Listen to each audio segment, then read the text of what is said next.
doing the survey, guys, if you're watching, if you're coming online, for those of you guys that are coming online at 5 o'clock, we're talking about the survey that we're talking about for the CME trade survey.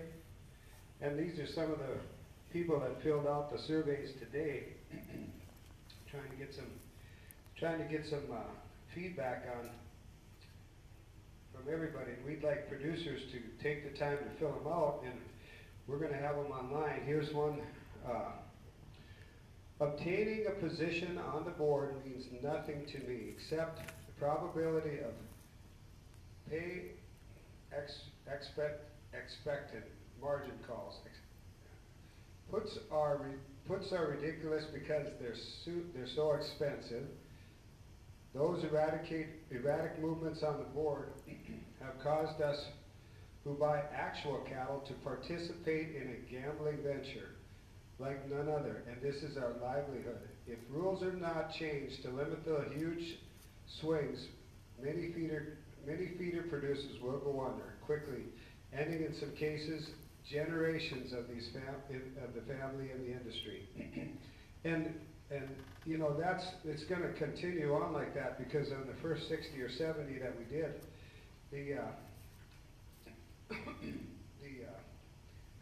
the ratio is about 90% disappointment and 10% satisfaction, or like it so far. And now we got needs to be asset based. And best words, what words best describe the CME Board of Trade for you? So if you're anybody from the CME is watching, we invited the people from the CME to watch too. I talked to two of them today. Market manipulation. On a scale of 1 to 10, 10 being the high score, how would you score the CME trading system? A 3. It needs to be asset based. And this is an important thing for us to try to get under control. Langang, what words best describe the CME Board of Trade for you? Hard to understand, difficult. Scale of 1 to 10 being the high score, how would you score the CME trading system? A number 1 from Brandon Langang. That's Solon, North Dakota, rancher. They got 400 cows up there. Brandon's a good guy. Best words. It's not for the producers. That's it. A score of 1 to 10, it's scored a 1. Another North Dakota cattle producer. Then we have,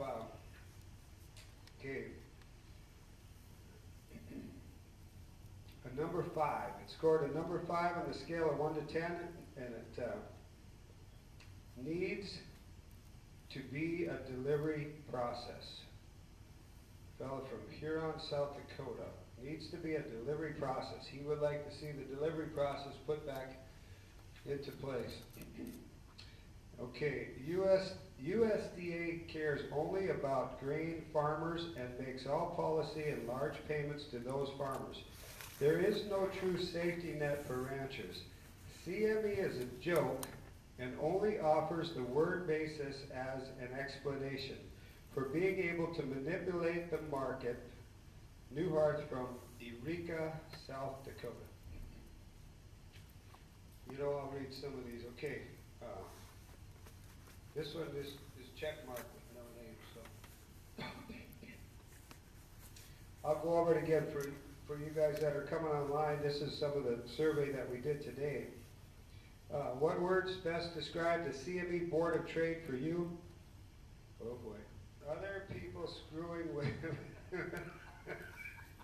other people screwing with our market.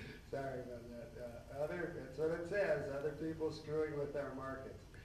On a scale of 1 to 10, it's a 1, and that's Artesian, South Dakota. Okay. Other people screwing with our markets. Okay. As we get online, then I'll shift over and I'll talk about what we're doing here. So, got a cold there. So, hey, Alan, would you grab me a glass of water? Yeah. I seem to keep on coughing here. This lady just did the check mark. She didn't give us a scorecard. She just wanted to do the survey. Okay, another score sheet.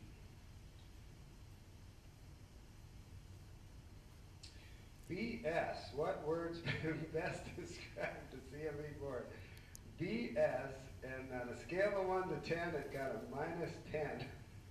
What the heck is that?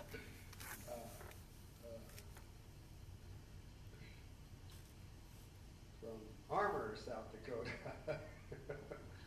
Okay, we got, I'll do a couple more. We can't let people control the market from a computer without holding them responsible. Producers need to be protected from huge market swings. Carpenter, South Dakota.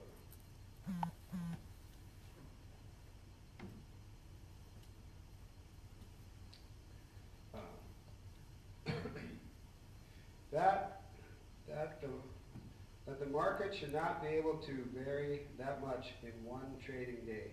That's talking about the limits right there. So we'll switch over now. We'll switch over to talking about this so you guys can, you know, don't want to take a lot of time. What we're doing, if you're watching online, what we're asking you to do is fill out a producer survey so that we're talking to the fellows at NCBA. There's one fella, Dan McCarty, that we're going to share the survey with.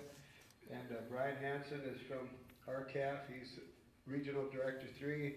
Then we've got Corey Eberhardt, the Director of the Cattlemen's Association. We also are sharing it with the Chicago Mercantile Exchange. The research department, Jeff Cook is in that research department, and he's the one who helped me get some of this information. So we're just trying to make a difference, and basically on the front page, what I did, guys, was that front page. You guys, has everybody got one? Guys have one of these? You know what I'm talking about? Do you need one? Alan, you want to grab a couple of them surveys and grab and give. I thought I brought them and laid them up there. I thought I laid them right there.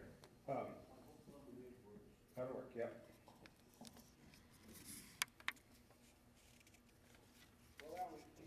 Alan will grab a couple extras and pass them around. There were quite a few of them up there, so if you can just listen in, because this first page, what it is a CME trade survey. It is okay. It's a CME trade survey, and if you look at the first part, the 10-203, that's CME settlement procedures for all contract months prior to November 16th. They also have one for after that, but it says the exact same thing.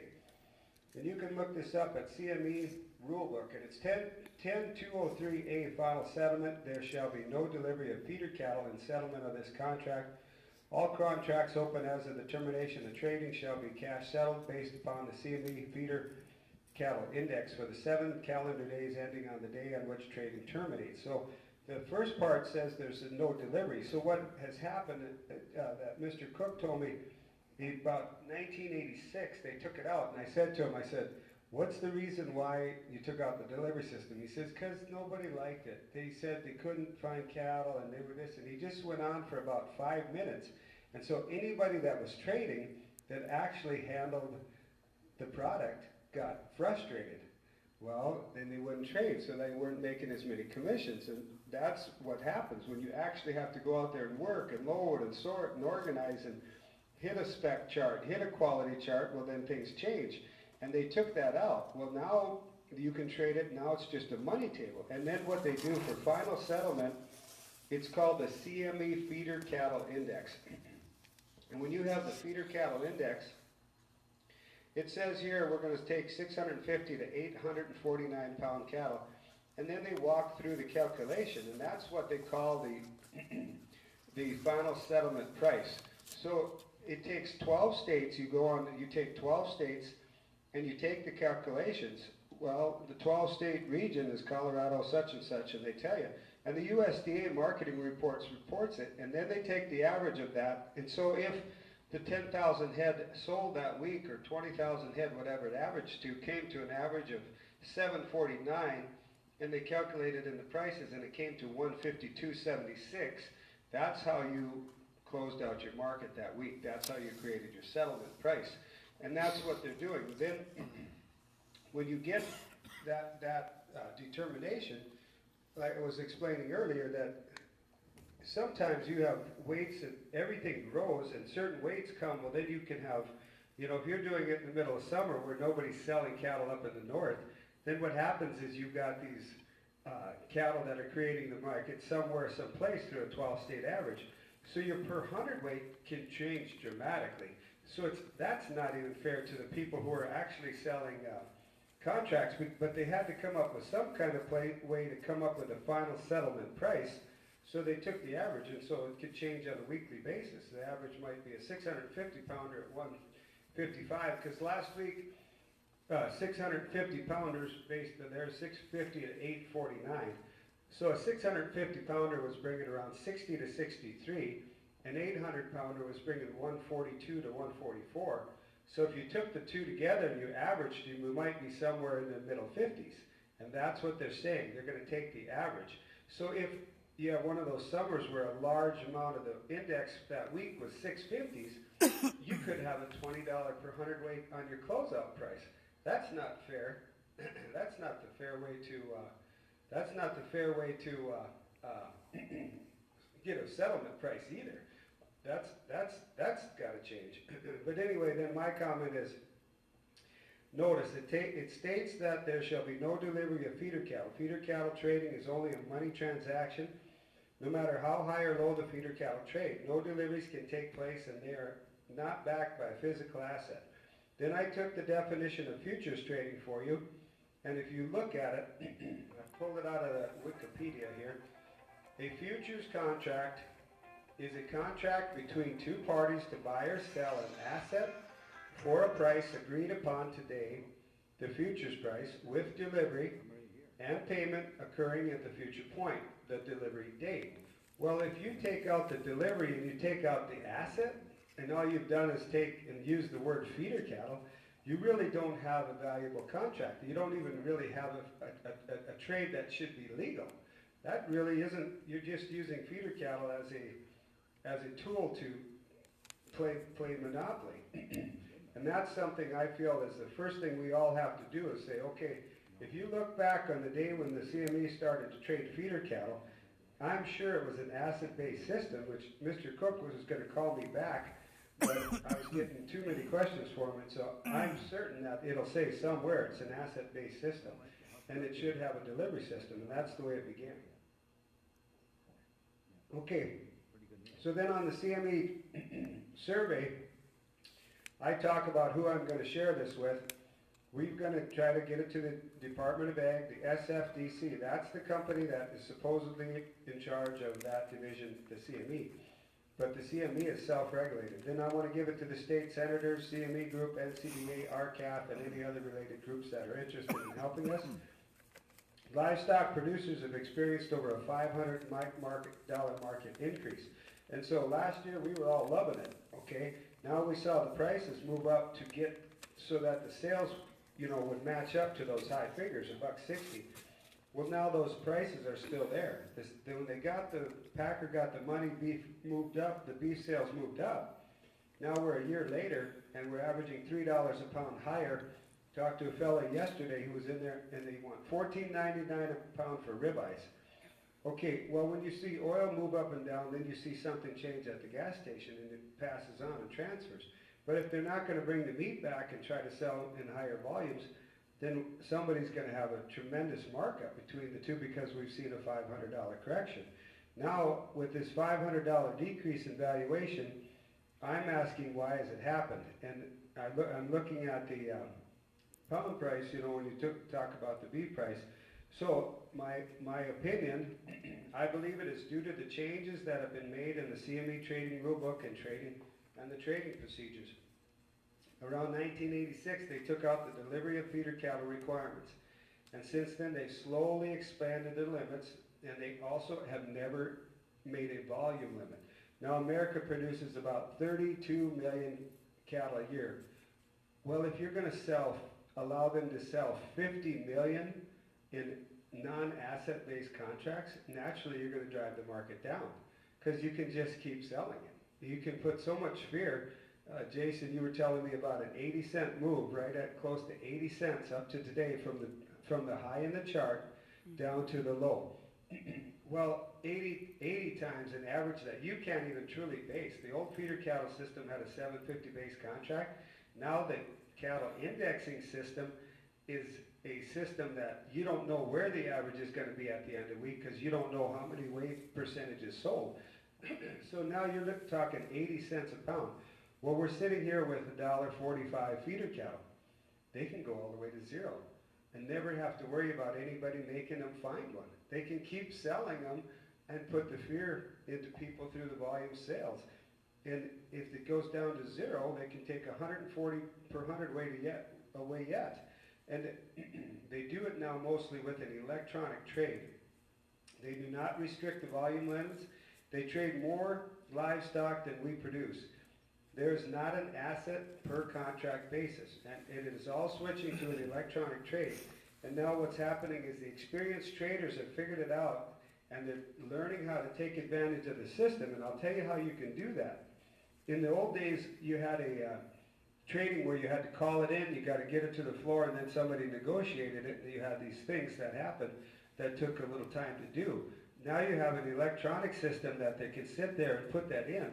And smart computer people can begin, and they can put a sell in, and they can put what they call in sell orders. Well, if it goes your direction, you have a $4.50 move, which at 50,000 pounds can change by $2,000. All you have to do is put the sell order in if you want to be in and out in the same day, and you can make up to $2,000. But if you do it electronically, it's in the system.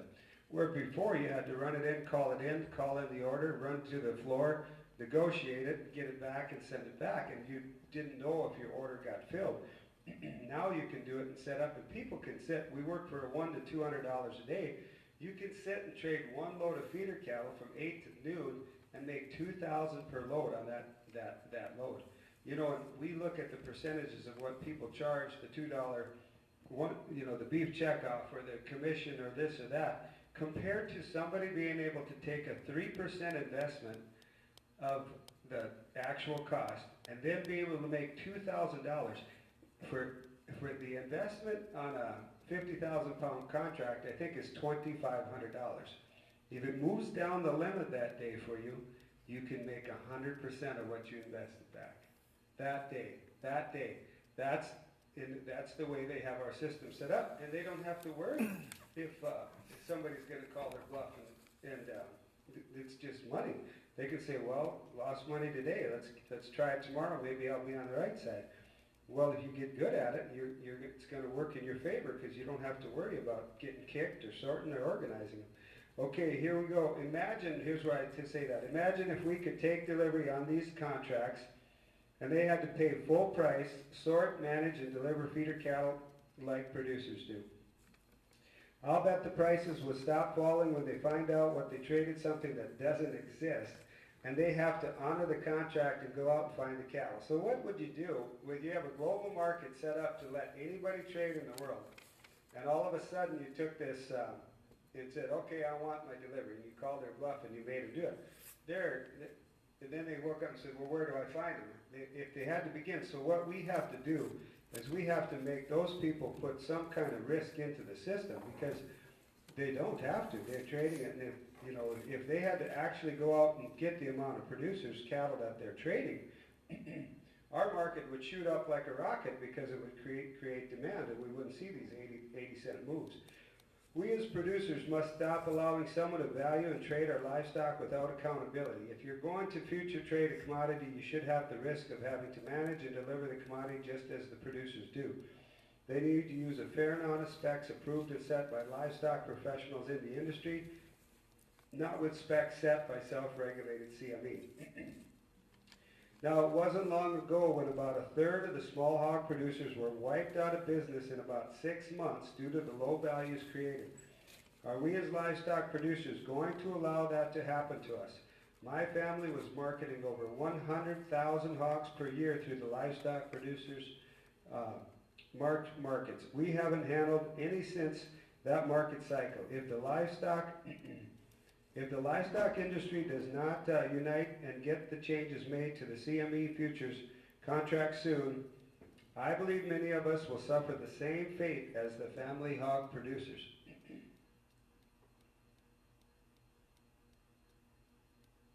Yep, we're going to be on that shortly. I got it. I'll get to it. You bet. Okay, then we've got,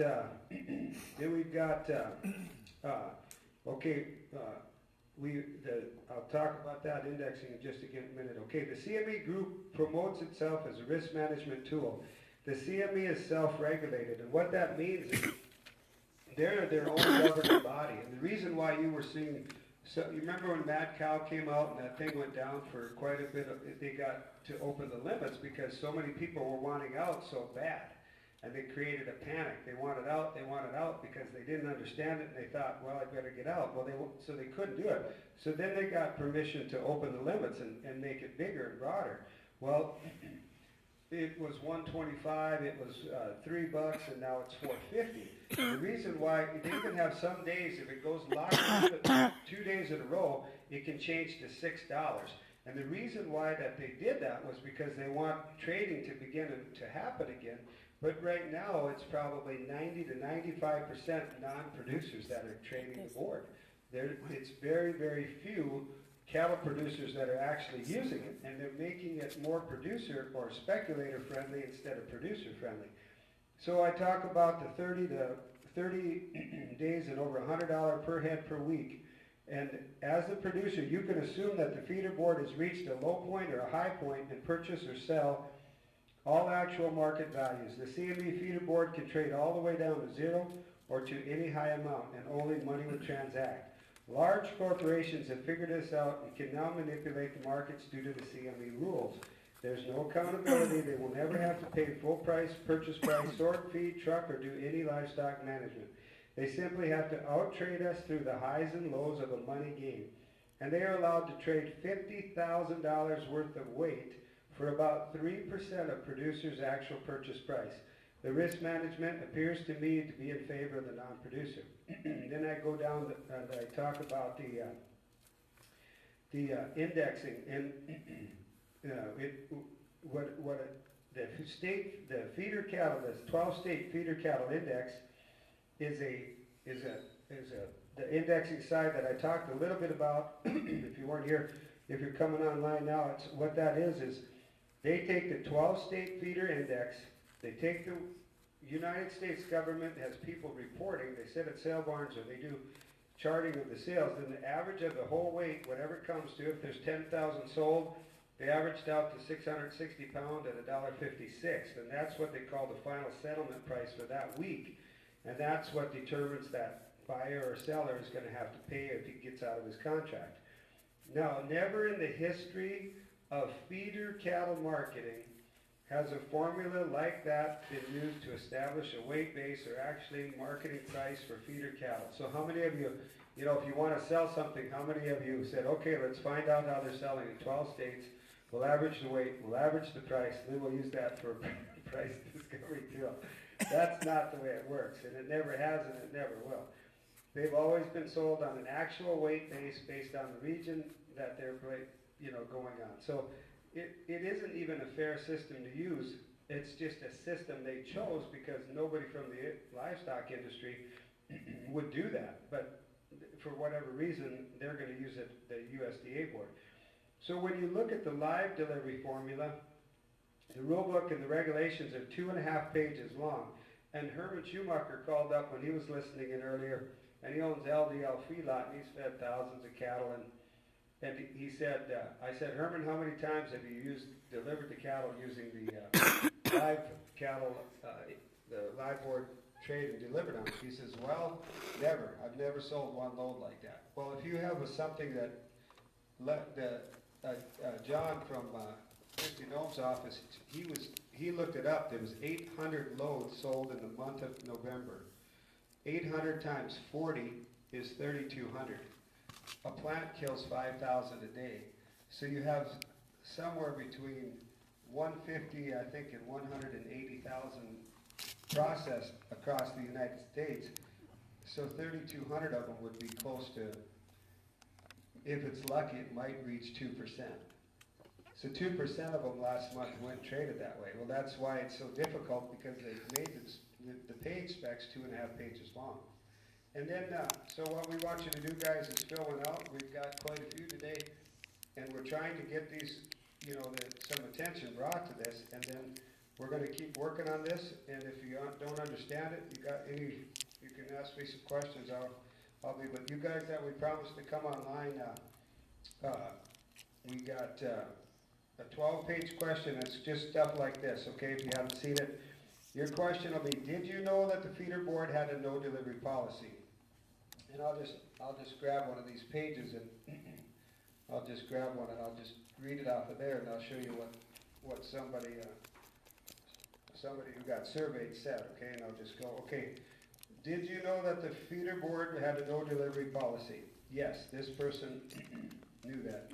Do you feel the CME board is a safe risk management tool for producers? No.